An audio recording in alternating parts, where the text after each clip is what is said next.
Hi, I'm in J.C. Ryle's book, Holiness. We have just started into the chapter on sin. Here is where it continues. Concerning the origin and source of this vast moral disease called sin, I must say something. I fear the views of many professing Christians on this point are sadly defective and unsound. I dare not pass it by. Let us then have it fixed down in our minds that sinfulness of man does not begin from without, but from within. It is not the result of bad training in early years. It is not picked up from bad companions and bad examples, as some weak Christians are too fond of saying. No, it is a family disease, which we all inherit from our first parents, Adam and Eve, and with which we are born. Created in the image of God, innocent and righteous at first, our parents fell from original righteousness and became sinful and corrupt.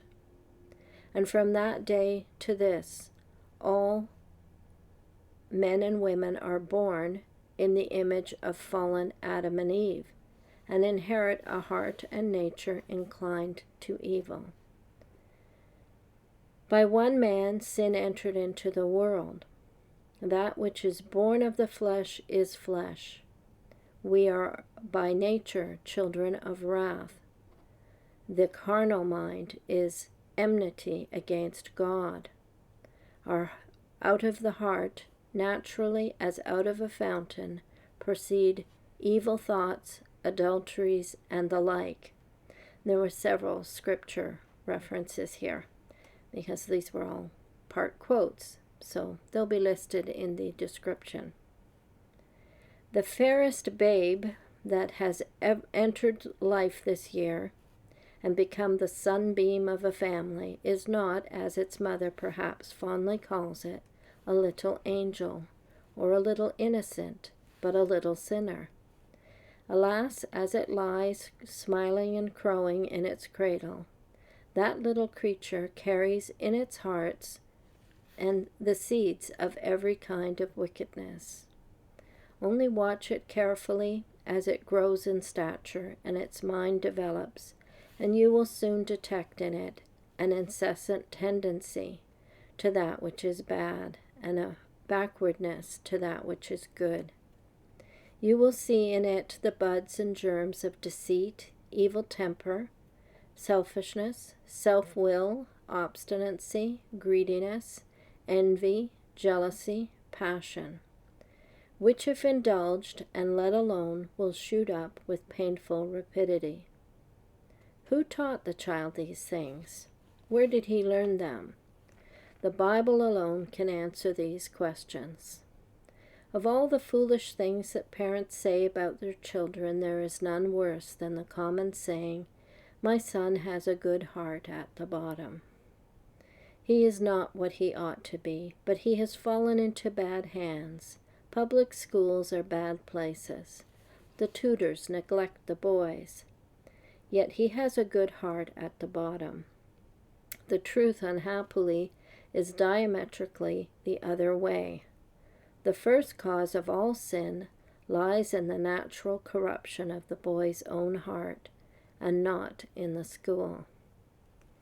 I know this all sounds very harsh to a lot of people, but just watch. Even I remember standing at a bank and watching a mother with her little one in the stroller, and a little boy that couldn't have been more than 2 or 3, standing beside, and looking up at his mother to check if she was watching, and then pinching the baby, just to make him scream. Like, what's going on there?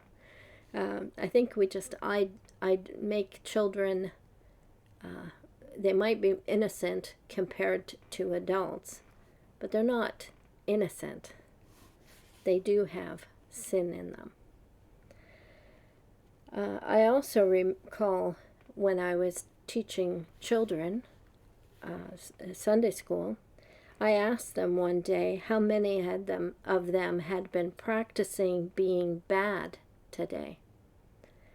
And, the answer is we don't have to practice to be bad, but we do have to make an effort to be good.